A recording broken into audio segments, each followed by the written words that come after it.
할렐루야. 오늘도 새벽 기도의 자리에서 말씀을 듣고 간절히 기도하심으로 내 안에 계신 예수님과 풍성한 교제를 나누시고 주시는 힘과 능력으로 가정과 또 교회와 일터에서 승리하는 복된 한 날 되시기를 주님의 이름으로 축원합니다. 오늘 말씀의 제목은 중심을 보시는 하나님입니다. 중심을 보시는 하나님입니다. 세상은 언제나 겉을 보고 판단합니다. 사람들은 얼마나 우리가 괜찮아 보이는지, 얼마나 실수 없이 잘 살고 있는지를 보면서 평가합니다. 그래서 우리도 모르게 그들의 시선을 생각하며 겉모습을 포장하는 데 익숙해져 있습니다. 내 진짜 모습이 아니라 괜찮아 보이는 나, 좋아 보이는 나로 살아가려고 합니다. 그렇게 우리는 겉을 꾸미는 것은 익숙하고 잘 할 수 있습니다. 하지만 문제는 시간이 지날수록 내면이 지쳐간다는 것입니다. 겉으로는 괜찮은 척 웃고 있지만 마음속으로는 이미 무너져 있는 상태. 어쩌면 이와 같은 모습이 우리의 모습일 수도 있습니다. 그런데 하나님께서는 사람과 전혀 다르십니다. 사람은 겉으로 평가하지만 하나님은 우리 마음의 중심을 보시는 분입니다. 하나님께서는 우리가 얼마나 겉으로 화려하게 살고 있는지, 얼마나 완벽한 모습으로 지내고 있는지에 대해서는 큰 관심이 없으십니다. 하나님께서 정말로 관심을 갖고 계신 것은 우리 마음속에 어떠한 것이 담겨 있는지, 정직하고 신실한 마음으로 하나님을 사랑하고 따르고 있는지 이에 대해서 관심이 크십니다. 하나님은 겉모습 너머에 있는, 겉모습 안에 있는 우리 안의 내면의 모습들, 진실한 마음과 또 중심의 변화를 보고 계십니다. 교회에 열심히 다니고 예배도 드리고 봉사도 하고 헌금도 드리고 직분도 잘 감당하는 것으로 나의 신앙생활을 잘하고 있다, 이것을 증명할 수 있다고 생각할 수도 있겠습니다. 물론 이런 것들이 중요하지 않은 것은 아닙니다. 모두가 소중하고 귀한 것들입니다. 하지만 만약 속사람은 전혀 변화되지 않고 있고 겉모습만 꾸미는 것에 열심을 내고 있다면 하나님 보시기에는 그것은 진정한 신앙생활이 아니라 그저 신앙생활처럼 보이려는 열심, 모습일 수도 있다라는 겁니다. 오늘 말씀의 제목은 중심을 보시는 하나님입니다. 이 말씀을 통해 하나님 앞에 나의 중심, 나의 내면을 다시 한번 정직하게 돌아보며 이제부터는 겉이 아니라 속으로, 형식이 아니라 중심에서부터 하나님을 진실하게 사랑하고 또 순종하는 저와 여러분 되시기를 주님의 이름으로 축원합니다. 첫 번째로 나부터 회개합니다.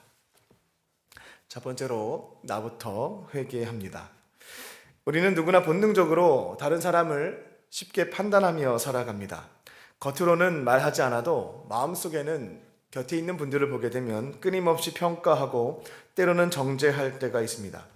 왜 저렇게 행동하는 거지? 왜 저렇게 말하는 거지? 라는 생각을 하면서 또 마음 한편으로는 교만이 싹트기 시작합니다. 다른 사람의 허물은 마치 돋보기를 보는 것처럼 크게 보지만 내 죄는 반대로 아주 작아 보이거나 아예 보지 못할 때도 많이 있습니다. 어쩌면 우리 마음속에는 나는 의롭고 남들은 참 문제가 많다라는 생각이 이미 그와 같은 습관이 자리 잡고 있는지도 모르겠습니다. 바울은 로마서 2장 1절에서 이렇게 경고했습니다. 남을 판단하는 사람아, 내가 판단하는 그 일로 내가 스스로 정죄하니 판단하는 내가 같은 일을 행함이니라. 바울은 우리가 다른 사람을 이렇게 평가할 수 있는, 또 정죄할 수 있는 자격이 없다라고 분명히 선포합니다. 왜냐하면 그 사람과 내가 크게 다르지 않다는 겁니다. 똑같은 죄의 본성을 가지고 있기 때문입니다. 그리고 다른 사람의 허물을 우리가 돋보기를 보면서 쉽게 판단하지만 사실 깊이 생각해 보면 우리에게도 동일한 죄와 실수와 잘못이 있다라는 겁니다. 우리는 종종 남의 잘못과 실수에 대해서는 굉장히 민감하게 반응을 하지만 자신의 죄와 부족함에 대해서는 굉장히 관대할 때가 많습니다. 다른 사람의 잘못에 대해서는 크게 부풀려서 지적을 하지만 내 잘못에 대해서는 쉽게 핑계를 대고 정당화하는 경우가 많이 있다라는 겁니다. 그럴 수밖에 없었다. 다 이유가 있었다. 그렇게 합리화하며 내 자신에 대한 회개는 뒤로 미루는 경우들이 있다라는 겁니다. 하지만 진정한 회개라고 하는 것은 다른 사람을 향한 비판과 정죄에서 시작되지 않고 자신을 향한 정직한 성찰, 깨달음에서부터 시작됩니다. 비교하는 것보다 성찰이 먼저이고 비판보다 자기 반성이 우선되는 것이 바로 회개의 내용이다라는 것입니다. 4절입니다. 내가 하나님의 인자하심과 용납하심과 오래 참으심이 풍성하다라고 하는 것 때문에 또 그분을 멸시하고 있지 않느냐라는 말씀입니다. 그의 인자하심이 너를 회개로 이끄는 줄을 알지 못하느냐. 하나님은 결코 막 화를 내시면서 빨리 회개하라고 우리를 몰아넣으시지는 않습니다. 오히려 그분의 성품이신 오래 참으심, 기다림, 인자하심, 용납하심으로 계속해서 회개의 자리로 나올 수 있도록 기도하고 초청하신다라는 겁니다. 지금 이 순간에도 하나님은 우리에게 조용하지만 분명한 음성으로 말씀하십니다. 돌아와라. 나는 너를 정죄하지 않는다. 지금도 너를 기다리고 있다. 하지만 우리의 문제는 하나님의 인자하심, 사랑이 풍성하심에 너무나 익숙해져 버려 있다라는 겁니다. 하나님의 용납하심을 당연하게 여기고 나의 회개는 자꾸만 뒤로 미루는 겁니다. 지금까지 별일이 없었는데 용납하시고 기다려주셨는데 이번에도 괜찮겠지. 하나님은 사랑이시니까 이번 것은 넘어가 주시겠지. 그렇게 스스로를 위로하며 회개해야 되는 문제를, 죄의 문제를 특별히 나와 관련된 것들은 덮어두게 된다라는 겁니다. 5절입니다. 내가 회개하지 아니하므로 진노의 날, 곧 하나님의 의로우신 심판이 나타날 그날에 자꾸만 진노를 쌓고 있다는 말씀입니다. 하나님의 인내에도 성경을 보게 되면 결국 우리가 참는 데 한계가 있다라는 말이 있는 것처럼 하나님의 인내에도 한계가 있습니다. 지금 우리가 누리는 하나님의 기다림과 인내는 영원토록 무궁하지 않고요. 일정 기간 동안 주어진 기회다라는 겁니다. 다만 사람들이 갖고 있는 시간보다는 훨씬 더 길고 그 인자하심과 용납하심이 큰다라는 그 차이가 있을 뿐입니다. 하지만 기간은 정해져 있습니다. 오늘 우리에게 필요한 것은 남의 허물을 지적하고 정죄하는 것보다 내 안에 있는 죄와 허물을 정직하게 마주하고 인정하는 겁니다. 지금까지 내가 외면해 왔던 죄의 고백은 무엇입니까? 내가 내 식교에 간과하고 지나쳤던 나의 약점과 허물이 있다는 겁니다. 다른 사람의 잘못은 민감하게 바라보면서 내 잘못은 쉽게 용납하고 합리화했던 것은 무엇이었는지 한번 되돌아보는 겁니다. 하나님께서는 오늘 우리 모두를 회개의 자리로 초청하고 계십니다. 이제 남을 판단했던 자리에서 내려와서 나 자신을 겸손히 돌아보는 자리로 나아가는 저와 여러분 되시기를 주님의 이름으로 축원합니다. 두 번째로 말씀대로 행합니다. 말씀대로 행합니다. 우리는 종종 신앙생활에 있어서 이런 착각에 빠질 때가 있습니다. 말씀을 많이 듣고 또 성경을 오래 묵상하고 교회를 오래 다녔다는 이유만으로 내 신앙은 깊고 훌륭하다, 괜찮다라는 착각입니다. 하지만 성경은 이에 대해서 분명히 경고하고 있습니다. 우리가 얼마나 많은 말씀을 듣고 얼마나 잘 알고 있는지가 중요한 것이 아니라 그 말씀을 얼마나 살아내고 있는지, 살고 있는 내용에 대한 것이 더 중요하다라는 겁니다.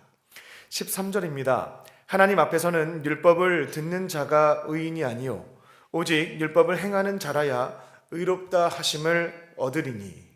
바울은 여기서 분명한 선을 딱 그었습니다. 하나님께서는 단지 듣기만 하고 알기만 하는 그 신앙을 의롭게 여기지는 않는다라는 겁니다. 대신 그 말씀을 붙잡고 삶의 현장에서 실제로 살아내고 실천하는 신앙을 귀하게 여기신다라는 겁니다.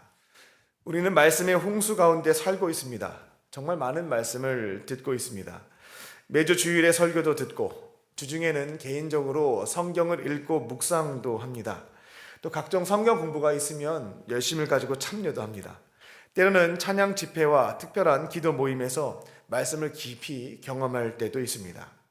그렇게 우리의 귀에는 말씀이 가득 차 있습니다. 하지만 문제는 그렇게 듣고 배운 수많은 말씀 중에서 내가 실제로 우리 집에서, 우리 직장에서 혹은 교회 모임에서 순종한 것이 얼마나 되는가라고 하는 것을 돌아보아야 한다라는 겁니다.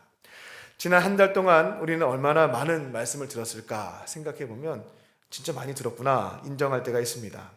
그런데 그 가운데 내 삶에 구체적으로 적용해서 내 말도 바꾸어 보고 내 행동도 바꾸어 보고 내 가치관을 바꾼 것은 몇 개나 있었는가 라고 생각을 해보면 찾기가 쉽지가 않다라는 겁니다.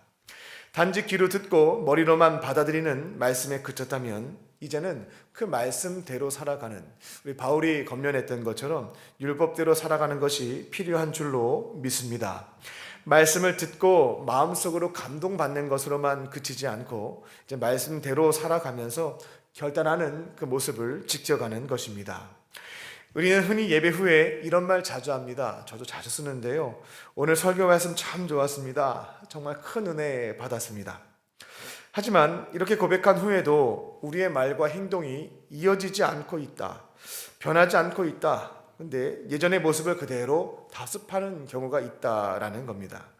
말씀을 통해 내 삶을 돌아보고 이런 건 조금 내가 바꿔봐야 되겠다. 고쳐야 되겠다. 라는 것을 발견했는데도 발견에만 머무는 겁니다. 실제로는 아무런 변화 없이 지나칠 때가 많이 있다는 것입니다. 예수님은 이 점에 대해서 명확하게 교훈해 주셨습니다. 나더러 주여 주여 하는 자마다 다 천국에 들어갈 것이 아니요 오직 하늘에 계신 아버지의 뜻대로 행하는 자라야 들어가리라. 이 말씀은 우리의 신앙이 단순히 지식과 고백에 그치는 것이 아니라 실천과 순종으로 나아가야 한다는 점을 분명하게 강조하고 있습니다. 말씀을 듣는 것은 거울 보는 것과 같다라고 생각하시면 좋습니다. 거울 앞에 딱 서게 되면 내 모습이 정확하게 드러납니다. 얼굴에 뭐가 묻었는지, 옷은 잘 입었는지, 머리가 이렇게 삐져나온 데는 없는지 너무나 잘 보입니다. 금세 알아차릴 수가 있다라는 겁니다. 근데 중요한 것은 거울을 보는 것보다 거울을 본 이후입니다. 얼굴에 뭐가 묻었으면 이제 닦아야 됩니다. 옷을 잘못 입었으면, 넥타이가 삐뚤어졌으면 고쳐야 됩니다. 그런데 우리가 말씀이라는 거울을 보고도 아무런 변화 없이 그냥 돌아서게 된다면 그 말씀의 거울을 본 것, 들은 것이 아무 소용이 없는 일로 끝나버릴 수 있다라는 겁니다. 어떻게 보면 나에게 주어진 귀중한 시간을 낭비한 것에 불과할 수도 있다는 것입니다. 이제 우리는 변화의 자리로 나아가야겠습니다. 말씀을 듣는 자리에만 머물러 있었던 신앙에서 이제는 말씀대로 고쳐보는, 따라가보는 신앙으로 나아가는 것입니다. 감동에서 끝나는 신앙이 아니라 이제는 삶의 결단으로 이어지는 신앙으로 나아가는 겁니다. 하나님께서는 지금 우리 삶의 현장에서 내게 주어진 말씀의 거울 앞에 서게 되었을 때 가르쳐 주신 바대로 따라가기를 원하시는 줄로 믿습니다. 오늘 우리가 살아갈 때에 어떤 결정을 내릴 때가 있습니다. 또 누군가와 대화할 때가 있습니다. 그때마다 말씀, 하나님이 내게 주시는 생각들, 마음들을 떠올리며 그것을 기준으로 붙잡고 살아갈 수 있기를 소망합니다. 그렇게 말씀에 따라 실천하고 살아가는 그 걸음 위에 하나님께서 더 큰 은혜와 복을 부어주실 줄로 믿습니다. 이제는 듣기만 하는 신앙이 아니라 말씀대로 실천하며 살아가는 삶을 통해 우리 마음의 중심을 보고 계시는 주님을 기쁘게 해드리는 저와 여러분 되시기를 주님의 이름으로 축원합니다. 끝으로 하나님은 중심을 보십니다. 마음의 중심을 보십니다. 그 당시 유대인들은 우리가 율법을 받은 민족이다라고 하는 것과 우리가 할례를 받았다라고 하는 사실을 굉장히 자랑스럽게 생각했습니다. 다른 민족에게는 율법을 주신 적이 없고 율법과 이 할례에 대해서 자부심이 있었습니다. 그리고 이것은 그 자신들이 하나님의 선택받은 백성이다라는 것을 보장한다, 증명한다라고 여겼습니다. 그래서 늘 자신만만한 태도로 말했습니다. 우리는 하나님의 선택받은 백성, 선민이다. 우리는 누구보다 율법을 잘 알고 있다.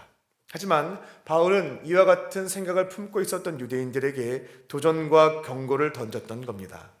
오늘 본문 28절과 29절에서 이렇게 말했습니다. 표면적 유대인이 아니요 표면적 육신의 할례가 아니니라. 오직 이면적 유대인이 유대인이며 할례는 마음에 할지니 영에 있고 율법 조문에 있지 아니한 것이라. 그 칭찬이 사람에게서가 아니요 하나님에게서니라.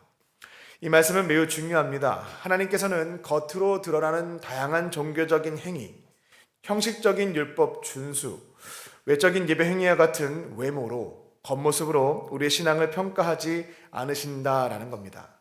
하나님의 칭찬은 사람의 겉모습에 있지 않고 사람의 눈에 보이지 않는 어떤 내면의 진실함, 또 내면의 중심에 달려 있다라는 겁니다. 오늘 우리의 신앙생활에도 이 말씀은 동일하게 적용이 되겠습니다. 우리는 때로는 나 자신의 신앙에 대해서 평가할 때 내가 얼마나 교회를 다녔지, 또 얼마나 내가 성경에 대해서 이해하고 있지, 또 교회에서 어떠한 직분과 직책을 맡고 있는지를 기준을 삼아서 볼 때가 있습니다. 물론 오랜 신앙의 경력과 성경 지식, 직분, 섬김은 너무나 소중한 일이 맞습니다.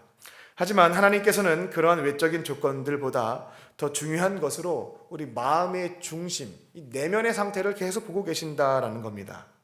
하나님이 진정으로 기뻐하시고 주목하시는 것은 우리의 어떤 겉모습, 이력서가 아니라 우리 마음 깊은 곳에 자리 잡고 있는 이 진실된 마음, 중심의 변화, 순종, 이런 것들을 지켜보고 계십니다. 하나님이 지금 궁금해 하시는 것은 지금 이 순간, 지금 이 자리에 앉아있는 우리가 얼마나 진심으로 하나님을 사랑하고 있는지, 하나님께서 오늘 내게 주신 다양한 상황과 사건 속에서 내게 주신 말씀 앞에 얼마나 겸손히 순종하고 있는지, 이 부분을 주목해서 보고 계십니다.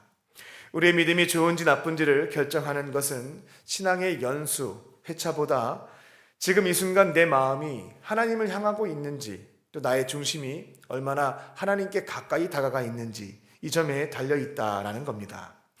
우리가 비록 교회를 오래 다녔고 또 교회에서 중요한 직분을 맡고 있다 할지라도 우리의 중심이 하나님으로부터 멀어졌다라고 한다면 이제는 돌이킬 때가 되었다는 것입니다. 아무도 보지 않는 곳에서 내 믿음이 정확하게 드러납니다. 홀로 있는 시간에서도 나의 마음과 중심이 진심으로 하나님께 향해져 있는지, 그분의 사랑은 식지 않았는지, 그분의 말씀에 따라 나 홀로 있는 그 순간 지켜가고 있는지 정직하게 체크해 보는 겁니다. 하나님께서는 주일 예배뿐만 아니라 일상의 평범한 순간 속에서도 우리의 진실함, 이 마음의 중심이 드러나기를 원하십니다. 우리가 살아가는 모든 순간과 자리에서 하나님께 이 진실된 마음을 고백하고 드러내고 하나님을 기쁘시게 해드리는 삶을 살아가야 할 줄로 믿습니다. 하나님은 지금 이 순간에도 우리의 내면, 우리의 마음을 살피고 계십니다. 내 마음이 하나님으로부터 멀어져서 흔들리고 있다면 이제는 탕자가 돌아갔던 것처럼 그 자리에서 일어나서 아버지께로 방향을 바로 잡고 돌아갈 시점이다는 것입니다. 하나님은 우리에게 완벽을 요구하신 적이 없습니다. 그러나 우리의 마음이 늘 하나님을 향해서 진실되고 순수하고 또 사랑하는 그 마음을 지켜가기를 원하시는 줄로 믿습니다. 우리의 겉모습보다 우리의 중심을 더 중요하게 보시는 하나님 앞에 마음 깊은 곳에서부터 하나님을 사랑하고 또 그분의 말씀에 따라 기쁜 마음으로 순종함으로 하나님 보시기에 믿음도 좋고 또 하나님 보시기에 기쁨을 드리는 저와 여러분 되시기를 주님의 이름으로 축원합니다. 기도하겠습니다. 참 좋으신 하나님, 오늘도 우리에게 이 소중한 시간을 살아갈 수 있는 고귀한 생명을 주시고 하루의 시작을 세상의 거짓 메시지에 기울이지 않고 살아계신 하나님의 말씀으로 열어가게 하시니 감사합니다. 겉모습이 아니라 우리 마음의 중심을 보시는, 표면이 아니라 이면을 보시는 하나님을 다시금 기억하며 나부터 회개할 수 있도록 인도하여 주시고 또 들은 말씀을 머리와 가슴에서 멈추지 않고 나의 손과 발로 행할 수 있는 복된 하루가 될 수 있도록 인도하여 주시옵소서. 오늘 하루도 내 중심을 보시는 하나님을 기억하며 매 순간 나를 구원해 주신 주님께 감사하는 마음, 사랑하는 마음으로 주어진 말씀에 반응하며 보낼 수 있는 복된 하루가 될 수 있게 하여 주시고 하나님 보실 때에 기쁨을 드리는 주의 자녀로서 하루의 삶을 채워갈 수 있도록 성령께서 함께 하시고 인도하여 주시옵소서. 오늘 주님께서 베풀어 주신 은혜와 사랑을 기억하며 마음과 뜻과 정성을 다하여 예물을 드린 손길들이 있습니다. 어려운 상황과 형편 속에서도 간절한 마음의 소원을 담아 예물을 드리오니 모든 기도에 응답하여 주시고 하늘의 신령한 것과 땅의 기름진 복으로 충만하게 채워 주시옵소서. 이곳에 육체의 질병, 또 마음의 상처와 어려움, 영적인 문제를 가지고 주 앞에 나온 환우들이 있습니다. 성령께서 아픈 부위에 친히 안수도 해주시고 기름도 부어주셔서 모든 질병을 깨끗하게 치유하고 회복시켜 주시옵소서. 그렇게 하실 줄 믿고 감사드리오며 예수님의 이름으로 기도하옵나이다. 아멘. 이 시간 함께